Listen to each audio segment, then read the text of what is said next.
line with me is Stephanie Hudacek, who owns the Soundly Americana label out in Nashville. Thank you for joining me today. It's a pleasure to be here, MK. Yeah, so we met at the various radio music conferences we used to go to, or I used to go to. I'm assuming you still will once they kind of start happening again. But how are things going for you since since the world went upside down? I think there's a good amount of adjustment time. I think we can all give ourselves a little bit of grace with, despite how much time I feel like to kind of get back in sync. But in town here, we had with the tornado that kind of ran through East Nashville, which is where we are, in our Oh my God, yeah, that's right. office and schools and everything. And so we had been pretty rocked right before this all happened. And then I think kids were back in school for maybe 2 days and then out again. So it's kind of been one thing after another of changes and adjustments and things to deal with. And one of the things that's we're very used to at Soundly is and one of the things I love is our ability to be quite nimble and make quick adjustments, and the differences between an indie leaning label and another kind, like the major labels or even the mini majors, is our ability to think quick and jump on opportunities. And it's kind of how we've approached this scenario as well with many of our artists, and really trying to understand the nature of the world, what's happening right now. Let's talk about some ways we can try to get through. We're in the middle of several release plans that were coming out March, April, May. And so immediately we had to make some choices about how we were going to handle that. And that was more of a gut, let's have a conversation, talk with artists, talk with management teams, agents. And at that time, we just had to make decisions and stick with them, because being that we didn't know how long it would last and how much work we'd already done and put into it, how much momentum we had gained, we had to make some choices. So that was our initial, for several weeks, was just, all right, how do we make the best of this? Because we always work up to the tour. And now there's no tour. Now there's definitely no tour. And it's interesting how much our plans and how much our release strategies and goals are aligned with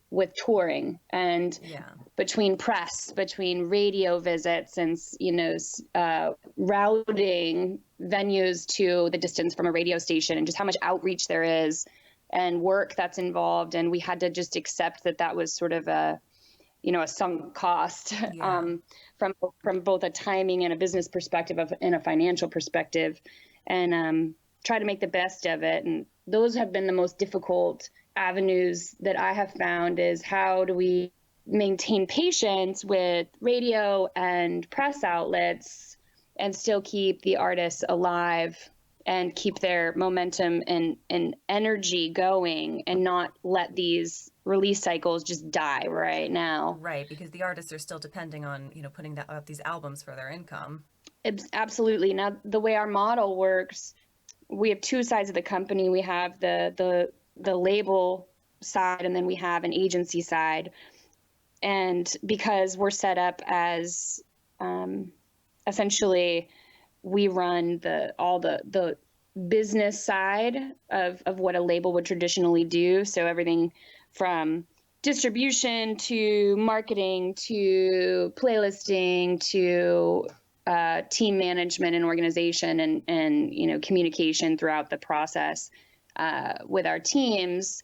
We also have another side of the company that is the creative agency, because our revenue structure is that our artists own all of their masters, and they have, we have a percentage of a couple of revenue streams, but not the 360 type model of ownership. Yeah. So in lieu of that, the other company offers far more intensive marketing opportunities and advertising and creative stuff. So, everything from design, album artwork, ads, videos, things of that nature. So other labels will hire us to and outsource their digital marketing. And one of the biggest adjustments was we had a few tour marketing, because we do a lot of tour marketing work on that side of the company.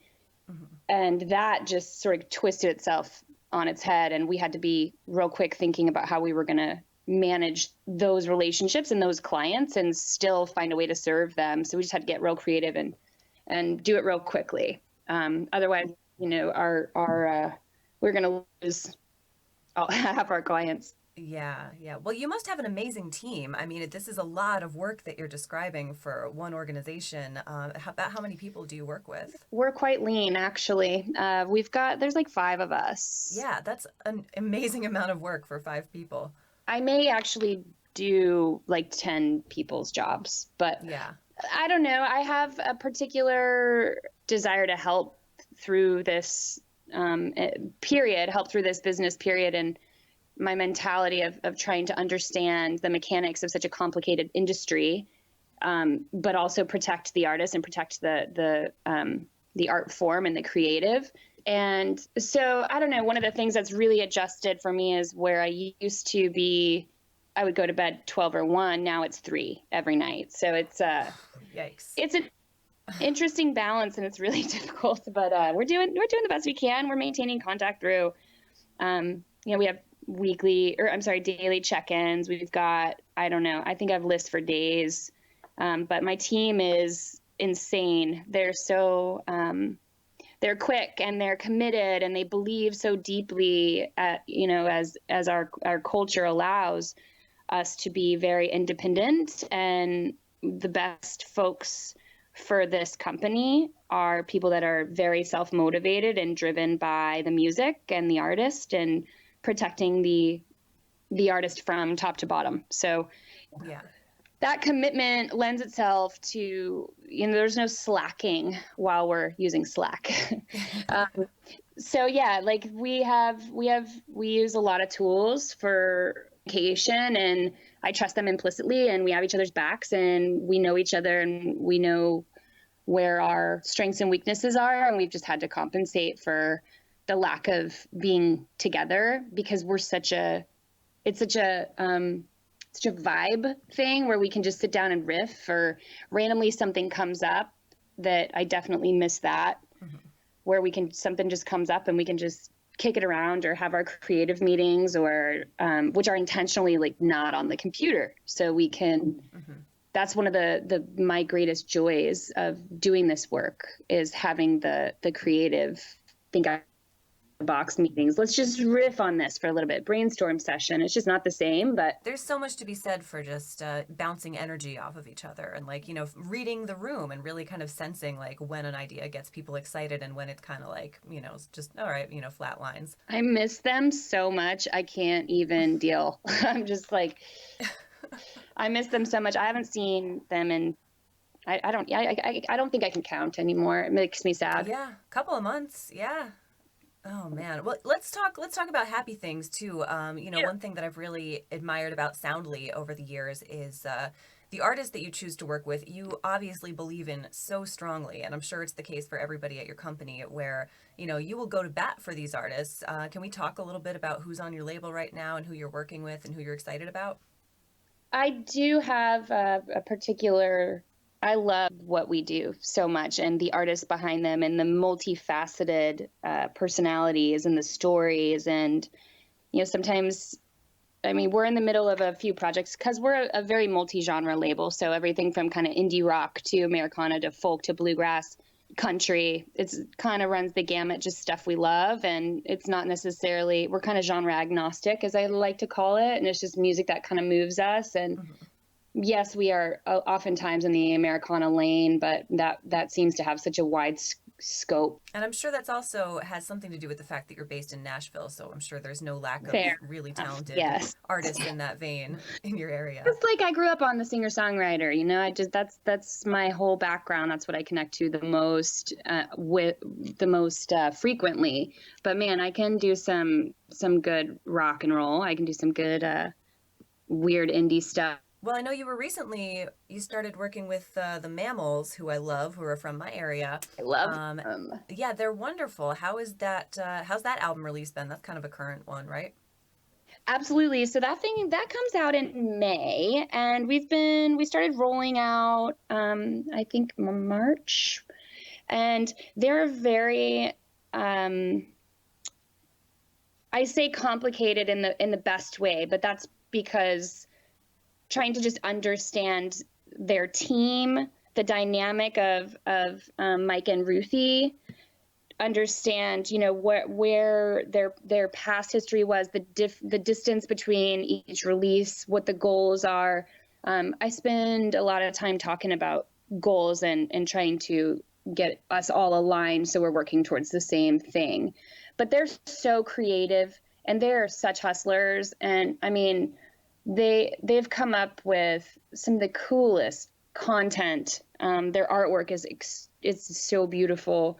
So I love their energy because they're so open and excited and big hustlers, and the music is it's so perfectly folk music, and they have such a great concept behind them consistently. Yeah. And I think their quiet environmentalism is through their music is extraordinary. I think the way they're able to sort of weave folk history of the storytelling version and make it so fresh and continue to just bring it. The songs are just, they're perfect at any time, which makes it a great song when it has no shelf life. And I feel like this is a record that will be around for a very long time because it's perfect for this time, but I wonder sometimes if it's perfect for any time.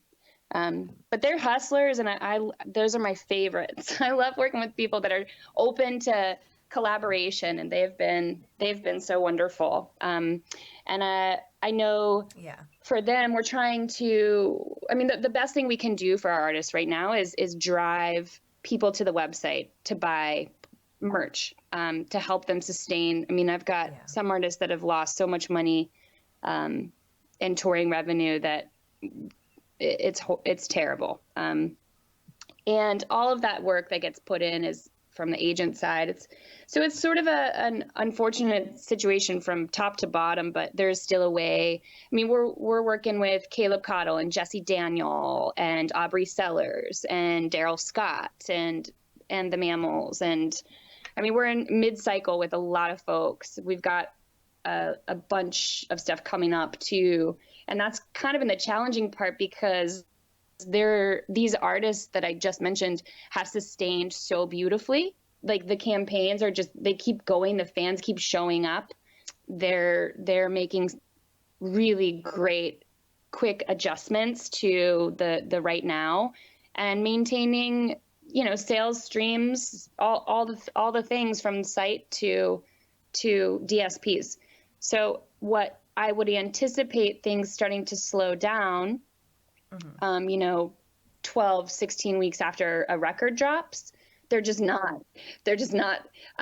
They're maintaining with such consistency. It's kind of crazy. So That's amazing. it is. I mean, while it used to be, it would sort of slow down after this amount of time. In which case, we're always sort of transitioning out of one into one, but so managing what is still happening on a lot of records while also starting other ones is like, I don't think I could have anticipated the amount of time required on all things, because you expect when you clear one project in whichever form I'm working on it, then another one kind of takes its place. But I can't believe this team, they can just make it happen. It's the best.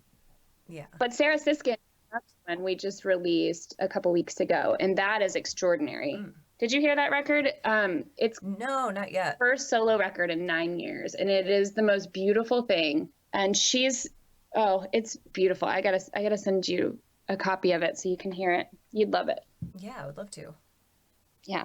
Now, I'm wondering, it's amazing that, these campaigns have been going so well and fans are staying so engaged, even longer than they usually would under normal circumstances. And I'm wondering how much of that has to do with greater personal engagement from you guys and from your artists directly to the fans? Because right now, all connection is online. And of course, fans are missing the shows almost as much as the artists are missing playing them.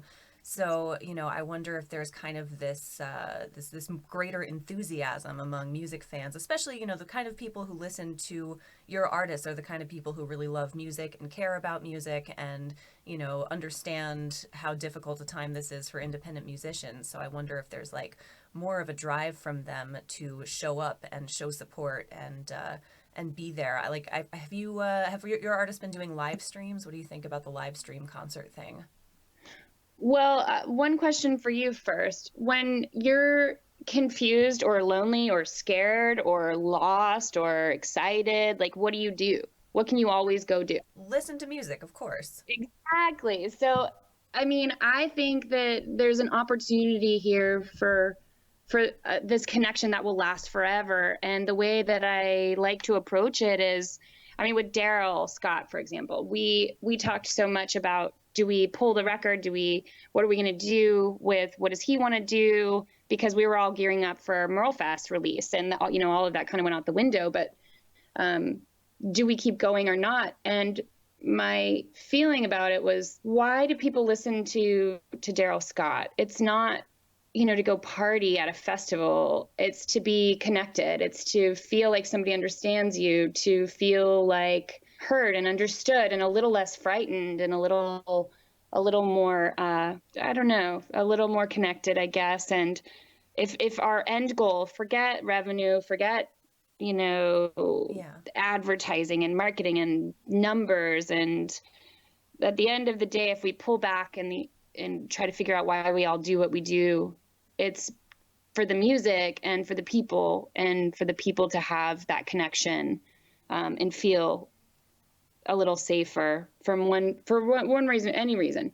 But I think for him, that was a different way of thinking, because some artists are so caught up in, this is the way we're supposed to do it. I've done this for the last 30 years and this is how we do it. And not necessarily him specifically, but because we're so used to the cycle, repeating it is a little easier.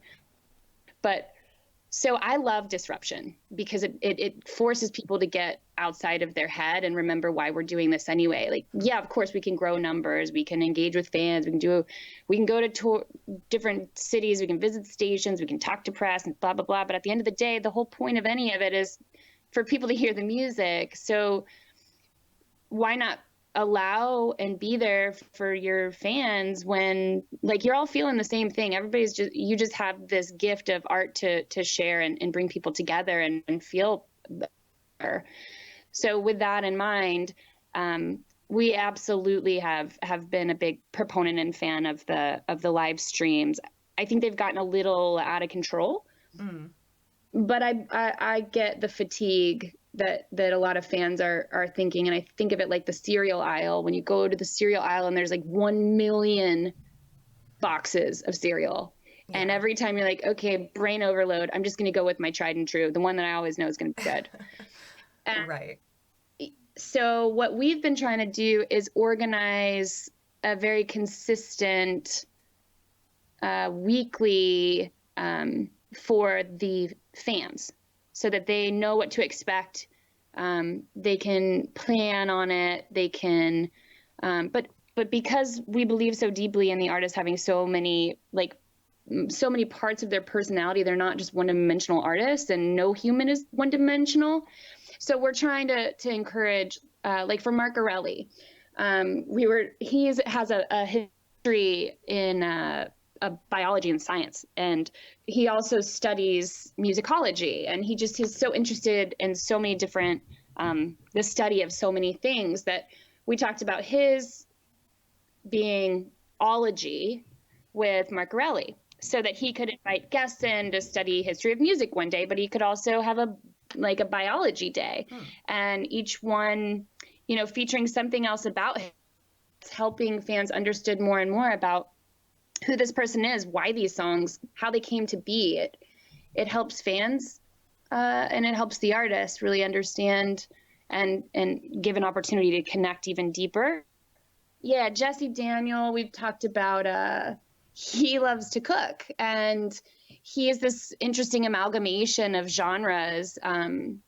And so we talked about his being called American Ingredients, so that he could have, he could invite cooking, he could invite like how the history of music, how he got to be where he is, bring in guests, but it still is very on brand, so to speak. So that's the way I think we've encouraged artists for so long to do these live streams. And there's been a hesitation because it's a little uncomfortable and you're by yourself. You don't hear clapping. It feels weird. You're like halfway looking at the comments and half not.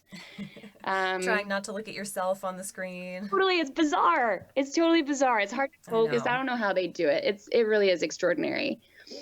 Aubrey is about to do some very cool things too, because again, like she's very interested in literature. She has a book club. She's very interested in different authors. She produced her last record, so she's very interested in talking about production. She also has a nonprofit love, and I mean she's just got so much. She was homeschooled, so that's one of those little pieces of information that a lot of people don't know. I actually asked her, I was like, how was that for you being homeschooled on a tour bus, and was your mother ready? Like, how did she know how to do that? Because I do not know what I'm doing.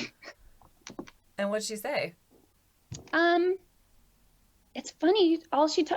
She brought a book, and then this author, of course, that for her it was like second nature. I don't know that she knew any better. It was just how she was, and as an only child, and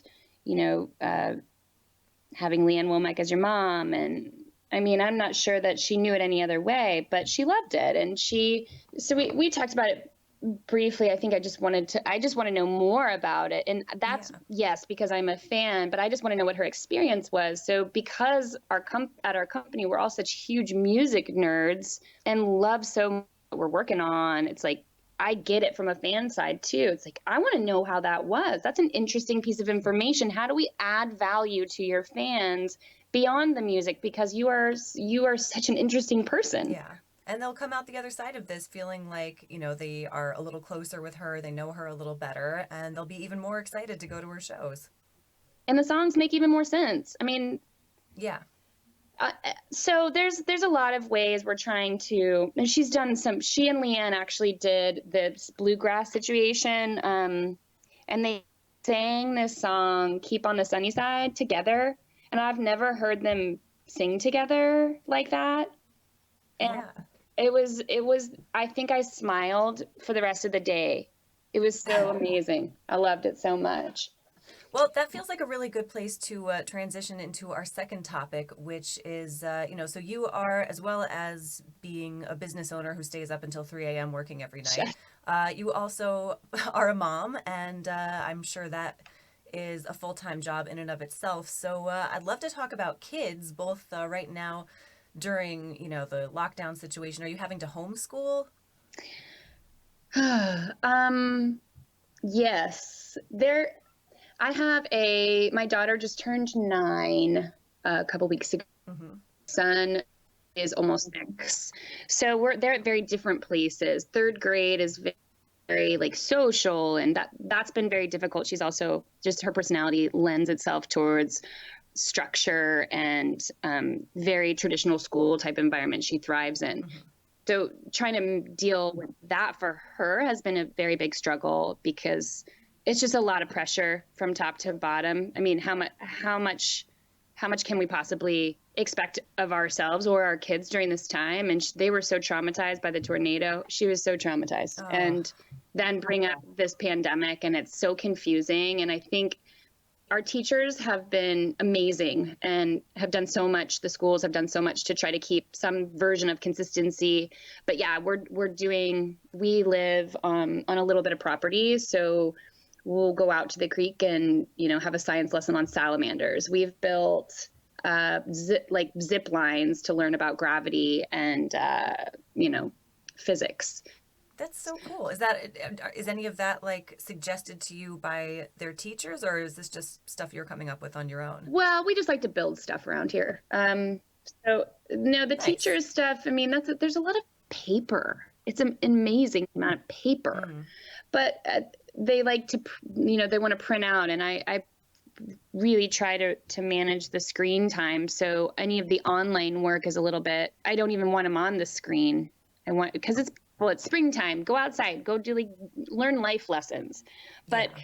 what's really neat is they have like a gifted and talented program. And so that teacher will send just very interesting topics to explore. And it's not necessarily you must turn that work in. The music teacher at the school is sending like YouTube videos about just different instruments, or they're all trying so hard to maintain some level of connectedness together. And so I think, yes, I'm trying my bestest to homeschool. My husband is as well. I think we're both trying to do the best we can. And I am very lucky because I have both my kids are very bright. And so I don't have this pressure of like, okay, we have to learn these standards. But we also have until whenever school starts again to learn what we were supposed to learn in the last few weeks of school. So I've tried to take the pressure off, but we definitely have assignments. We definitely have to work through it and learn and, get concepts down. But, my son is kindergarten, so he's going to be fine. Yeah, he's not going to miss too much. I have, Steph, I have so much respect and admiration for what you're doing. I mean, obviously as a business owner and also as a parent, I'm 30 years old. I've decided several years back that having kids was not in the cards for me. It just, I just don't have the drive for it. Did you, in your early 20s, did you know that you wanted to be a mom someday, or was it something that, you just kind of like woke up one day and were like, yeah, I can do this? No, that is not how it went. It went like, so I just had my 10-year anniversary day before yesterday with my husband, and Oh, we got married, and 2 months later we were pregnant, and that's how that went.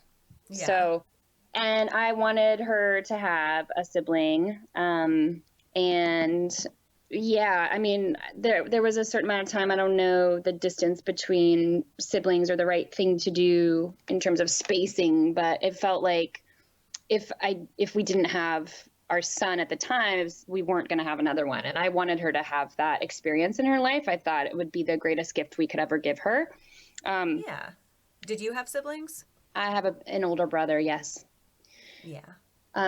But so I don't know. I was 27 I guess I was about 27 when I had her, and it was not I guess I was probably like you, just no, maybe someday. It was certainly not something I was, I work a lot. I love what I do. I'm very invested in what I do. At the time, I was far more in management and engineering than running my own business, but I don't know.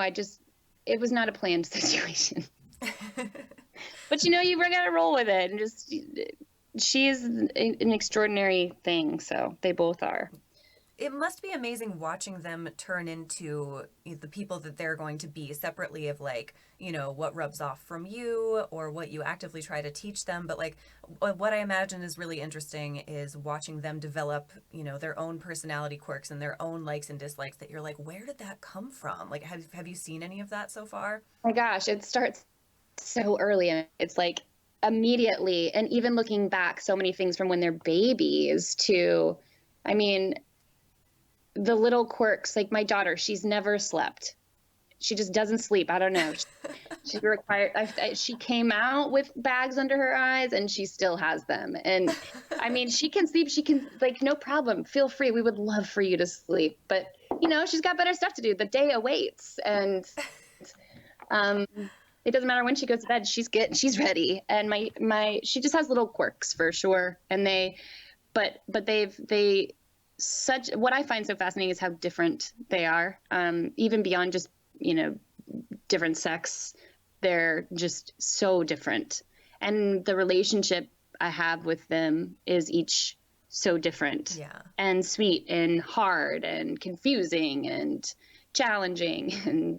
But it's an extraordinary experience that I'm not sure one can ever understand until they are one, and no one can ever explain it until it's just one of those things that happens. And I'm not sure that, like, we can plan all we want for whether we're going to have kids or not going to have kids. Just sometimes things just happen. Things do just happen. Yeah. And people, people change. Their minds change. Well, actually, I don't believe people change, but their minds can change about certain things. Yeah. So you don't believe people can change, like fundamentally you think you kind of are who you are, and that, you don't really there's some kind of permanent part of you that can't really change. I feel like this might be a very controversial, and I might just be a bit jaded, or maybe I'm just been in this music business too long. But no, I truly fundamentally, and without some extraordinary circumstance, I do not believe people change. I believe that they can make better choices, but I think that the way we are built is that is formed very early in our lives, and which, yes, of course, as a parent, that's a lot of pressure. But prior to this business, I was not somebody that was trying to get into the music business at the time. I was going to be a clinical child psychologist and work with adolescent girls. And so I was working in hospitals, working my master's. And so I just have like so much education and just fascination with neuropsychology and cognitive psychology that I just, and science back, I don't actually think that people change. That's really interesting. I mean, I'm trying to wrap my head around that concept, because certainly people develop, we get new information and our views adjust accordingly, hopefully, assuming our minds are open enough to it. But I mean, are we talking about like whether a person is inherently like, good or moral, or wants to do the right thing, or wants to be, philanthropic? Like, yeah, I'm trying to just like wrap my head around what you mean. This is super interesting. I think there's a difference between choices and our makeup. Like the way education and information can certainly change the way our outlook is, but I think we have the ability to use the information we have to make the best choice we have. But I believe that for example, lazy people. Mm-hmm. I don't know that they are ever going to not be lazy. I mean, maybe they will for a minute. I don't know. I can't imagine how many books I've read on this topic, but you can change habits. But being good and bad, or good or bad, is that's a slippery slope. Mm-hmm. But I think that the basic personality archetype is static. Now you can use that piece of information, like your familiarity with your own self, to try to be the best person that you can. And I don't think people are inherently good or bad. I think that people are people, and, choices are complicated, and, whether you're making the right choices or the wrong choices. I think what I'm trying to articulate is that the basic structures of how some of it's hereditary, some of it's just how we're raised and the values we're taught. And then there's particular circumstances that happen in our lives that shape us one way or another. But overall, nobody's the same person. And I mean, that's what makes the world really fascinating. But I think when you have tendencies, those don't change. Whether which choice you make for how to behave based on your natural tendencies is up to you, but your tendencies are just baked in. Right. So like laziness is a good example. If somebody is a naturally kind of lazy person, and they realize that about themselves, and they realize that could be holding them back, so they decide to make choices to overcome that. But still deep down inside, that is kind of their natural personality, but they're just choosing to go against that, and to kind of make choices that override that. Yeah, that's interesting. And it's just about how much self-work you want to do, or how much you care anyway, and that's okay. Like, some people are just travelers, just wanderers, and no matter how much they get tied down by responsibility, in their heart, they're just wanderers. And they're, whether they wander through books or whether they are able to take trips or whether, they're just wanderers. And you can't take it away. Yeah. They're like us, what if there's a journalist perhaps that loves to travel and learn about culture, but something really terrible happens because they went to cover a war zone and they are now terrified of going anywhere because they've had this really traumatic experience. It doesn't take the wander out. It just invites fear. Right. It's added a trauma that has affected how the choices that they are able to make, but yeah, their fundamental personality hasn't changed. That is so interesting. I mean, and I don't know how we got here, but I could talk to you about this all day. I really could too. And this is why I wanted to do this podcast this way, like choose a secondary topic, because I was like, there's only so long that we're going to be interested in talking about, the industry and our careers. Like, we should pick something else that we're interested in, because that's when you get like the wild conversations, and that's what I love. Yeah. So what led you from, the child psychology field into music? How did that happen? I don't think we've ever talked about this. I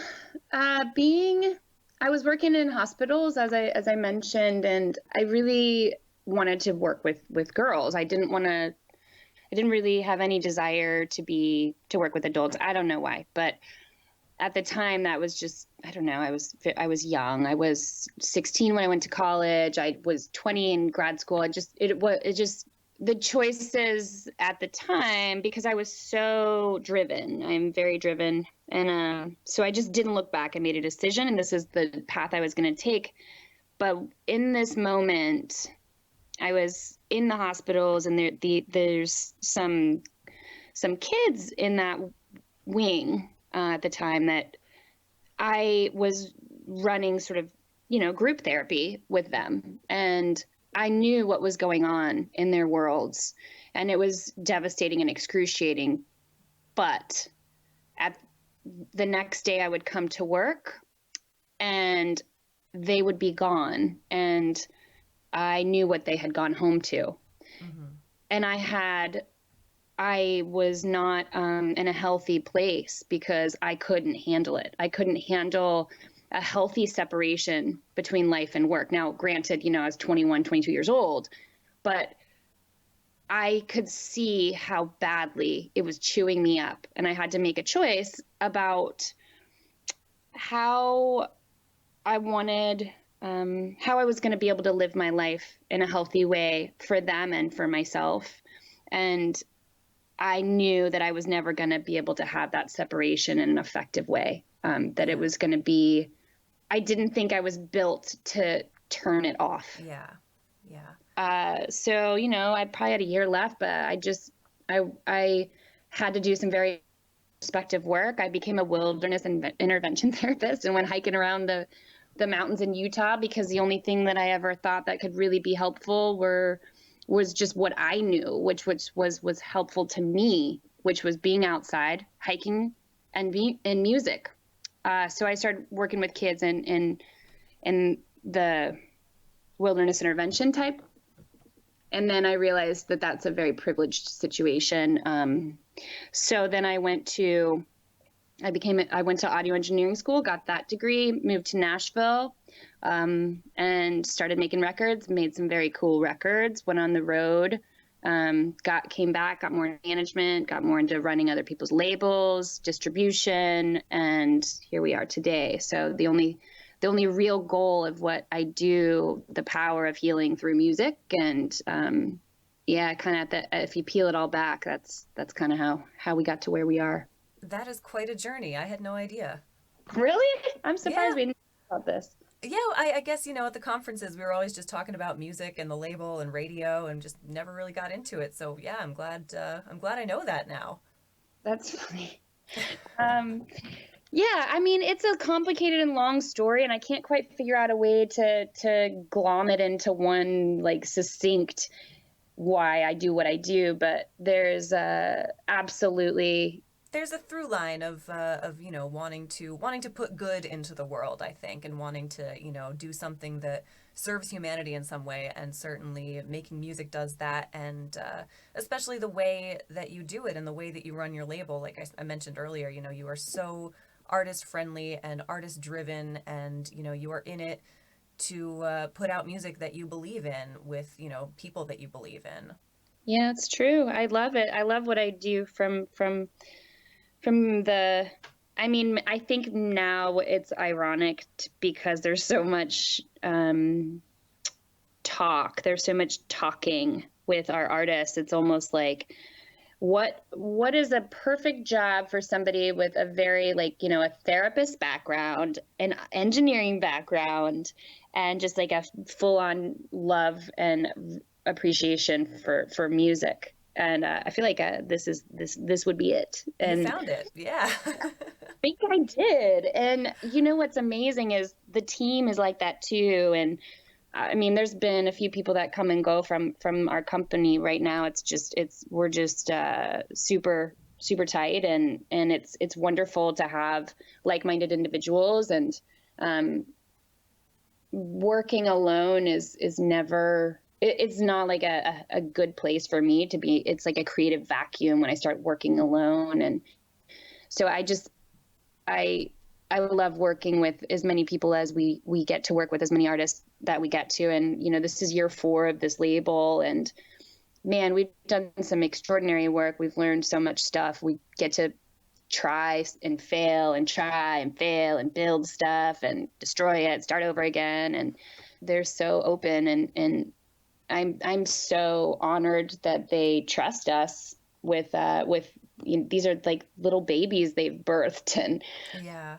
they trust us to be a sound resource and help them through some, because it's hard. This business is hard and it's confusing, and we do so much development work that that this true form development work that not a lot of people do. So there is a lot we have to take a lot of, we sacrifice time kind of for the money, and know that at the end, like, we're putting out the second and third records from our first year of work. And man, it's wonderful because these guys have believed in me from the beginning and trusted me with these projects that, I don't know, it feels so, I feel so blessed and honored that we get to do it. And I wake up every day ready to attack the next problem. So, yeah, it's this situation. I've gotten in a bit of a funk, and I'm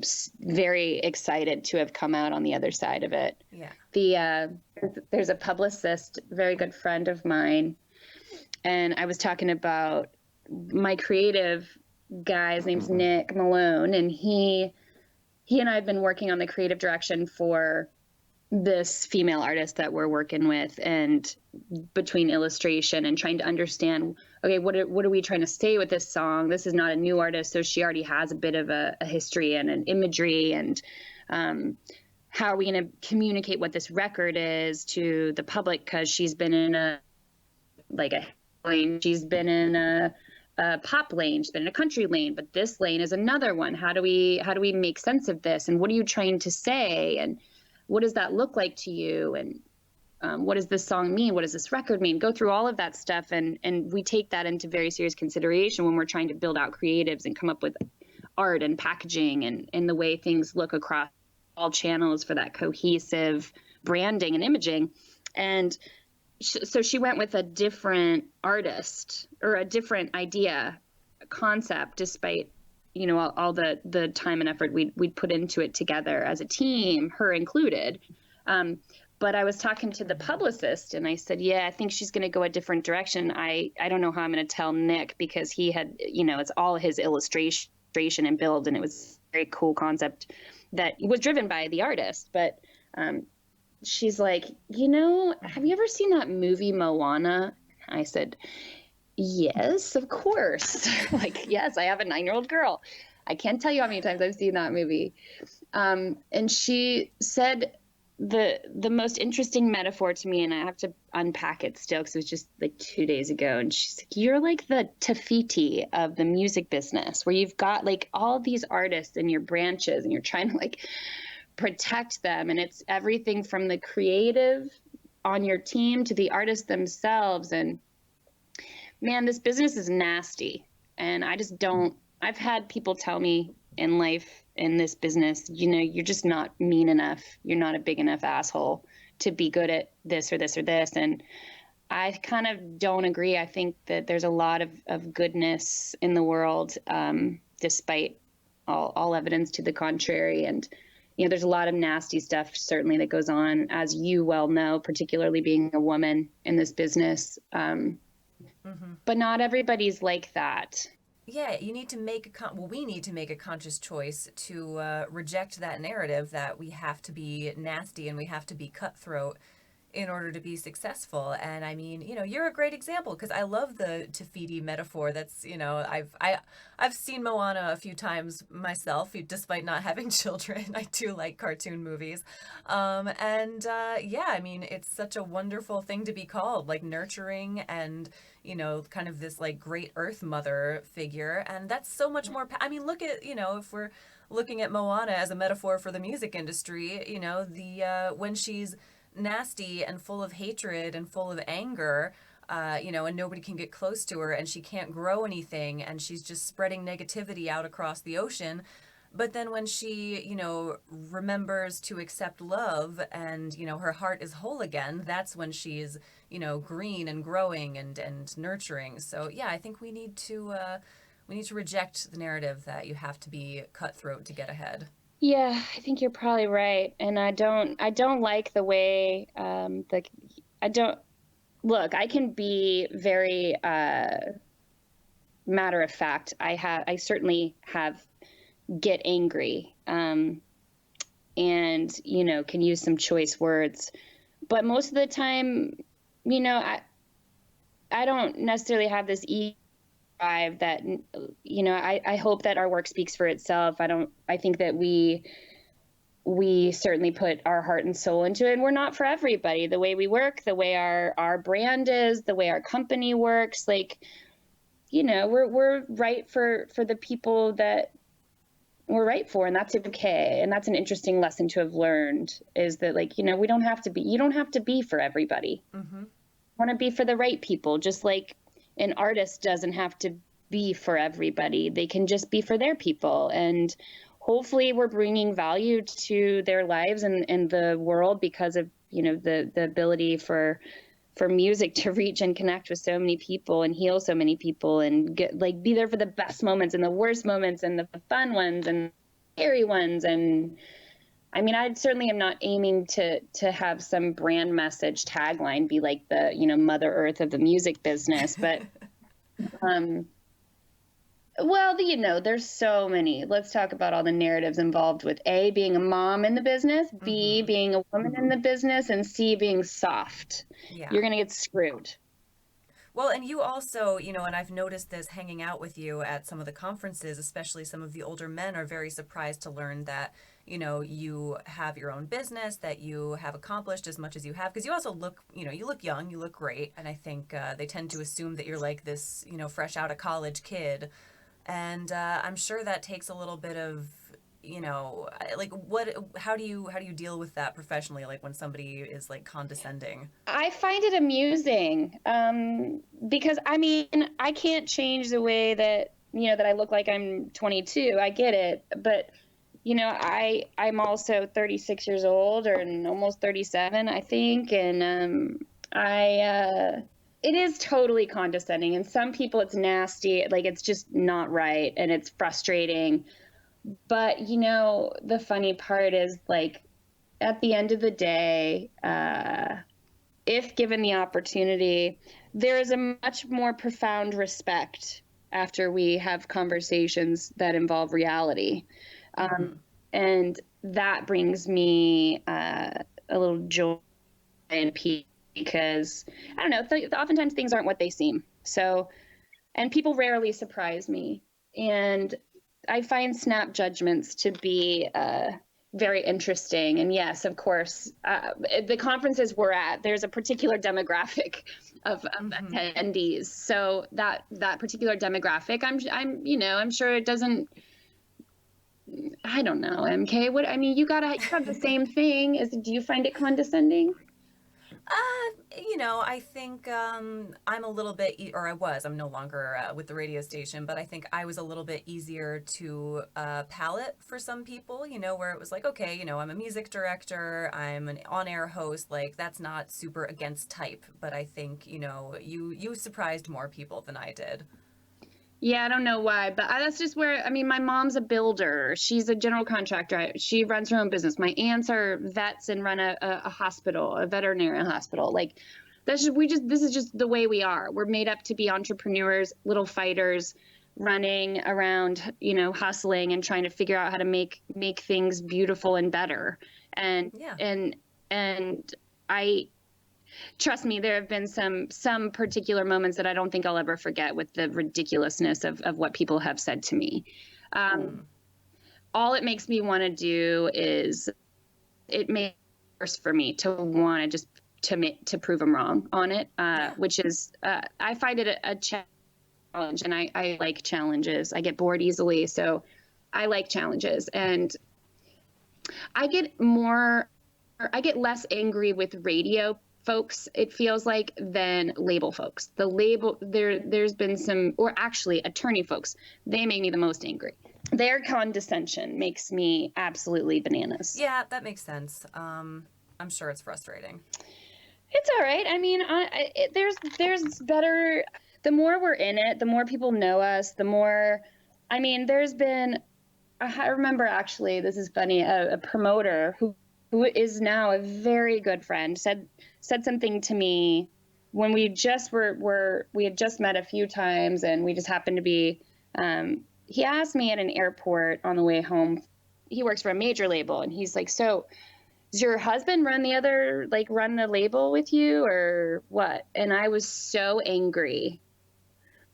And I said, no, my husband is not in this business at all. His response was like, oh, huh, okay. Because the immediate assumption was that I needed, like, of course, you would have a man next to you doing it for you. And I was so angry. And, since then I've asked him about it because, again, like, now he's become such a very dear friend and super kind and gentle and generous. And he's helped me a ton. And he's awesome. But we had to have some hard conversations, and I had to, pony up and say, like, hey, man, that really bothered me. And not very many people would I have, like, care enough to be like, hey, let's talk about that. But to him, I have a tremendous amount of respect for him, and enough so that I had to ask him, like, dude, why'd you say that? Do you know how, like, condescending that was? And he just apologized profusely, and he just was like, I didn't mean it like that. I just curious about your business and about your life, and what the structure is, because it's not a traditional structure, and how are you doing all of these things? Right. And you would, my assumption was you had a partner, and sometimes partners are spouses. Anyway, he tried to, I think he meant it I don't think he meant it as nasty as I took it. No, I don't think, it doesn't sound, especially since you say that, he's a good friend now and he's a nice guy, I'm sure it wasn't malicious, but yeah, I hopefully it made him think a little bit about, like, whether he would ask that same question of a man who runs an indie label. Never. I'm going to tell you the answer. I'm going to tell you the answer right now. Yeah, of course not. No, Yeah. And that's what I mean, the only reason we were able to actually talk about it was because we had become good friends. Yeah. Otherwise, I never would have mentioned it again. It just would have been another notch. I mean, I've certainly had moments like that with other folks that have said just the most condescending stuff, but, like, I just don't care enough to engage with it or let it stay with me. If anything, it drives me just a little bit more, just to blow up these ideas of females, mostly. What I find is there's the women, actually, the cattiness of women in this industry That is the most surprising lesson I've learned is because there's such an insecurity, there aren't that many that lift each other up. Yeah. I find more to desire to break it down. Yeah, it's a shame because it is, it's obviously, even in 2020, it's still a very male dominated industry. And even though there are so many more women who are in it now, it's like instead of encouraging that in each other and encouraging more young women to get into music and, do things in a different way, there's kind of this sense of like, some of the women at the top want to be the only woman at the top. And, that's one of the things that makes them stand out. And they are extra harsh and extra critical of other women in the industry, which is a real shame. Yeah, I agree. But that's why I'll never forget that conference with you and me and Emily Smart. And we were all just, that was so fun. It was so fun. Oh, that was a blast. Yeah, I think that was my second year going. And that was like the first time I like found some girls to hang out with and was like having a good time. Yeah, we had a good time. And it was so nice to have. I mean, you two are both, I'll never forget that. I'll always know that we're friends because of that. And I guess that is going to be a difficult, conferences are such an industry opportunity for each other, for collaboration, for check-ins, for like, I don't know how many people at South by. I only see these Nashville people at South by. We live in the same city, right, but I only see them at South by, and it's every year. And I think we're all just so busy. We're all so caught up in all the stuff that, and I don't know. It's super sad. It's super sad, and I know that everybody is fighting little battles in this moment every day. But I definitely miss giving hugs to my friends so much. Yeah, I know. And Mother's Day is coming up, and I'm bummed about that I'm not going to be able to go see my mom. Like, yeah, it's definitely it's a weird. Do you see her every year? She lives about 2 hours away from me, so I see her, every so often. I'll go up and visit, but obviously, haven't been over the last couple of months. Well, maybe you can like just do a drive-by and have like I'm thinking about it. Yard. Yeah, tea in the driveway. Yeah. But it's a weird time, and I've taken up an hour of your Sunday morning, so I'm gonna let you go. But I just want to say, thank you so much for hopping on with me, and it sounds like you guys are doing incredible, really creative work over there, and I have this like image in my mind of like how little characters are always like faster, like more like quick and smart and adaptable, and like that's kind of how I think of like your label, the way that you've described it. So thank you for this great conversation, and let me know if there's anything I can do to help out. Man, I love talking to you, and I'm so grateful for the opportunity, and I know that we'll talk again soon, and I hope you get to at least have a FaceTime call with Mom next weekend. Oh yeah, we'll do something. Well, Steph, have a wonderful Sunday. Are you gonna go do anything relaxing? Heck yeah, we're gonna go build some stuff. I'm gonna go work in the yard.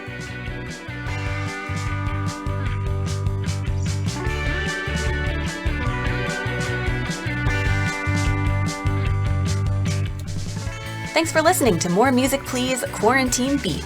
Follow the show on Instagram at moremusic.podcast and check out the website moremusicpodcast.com for new episodes. Questions or comments, email moremusic.podcast@gmail.com. Thanks to DJ Scully, Michael Cadnar, and James Stewart for the catchy theme song you're hearing now. I'm MK Burnell. Talk to you next time.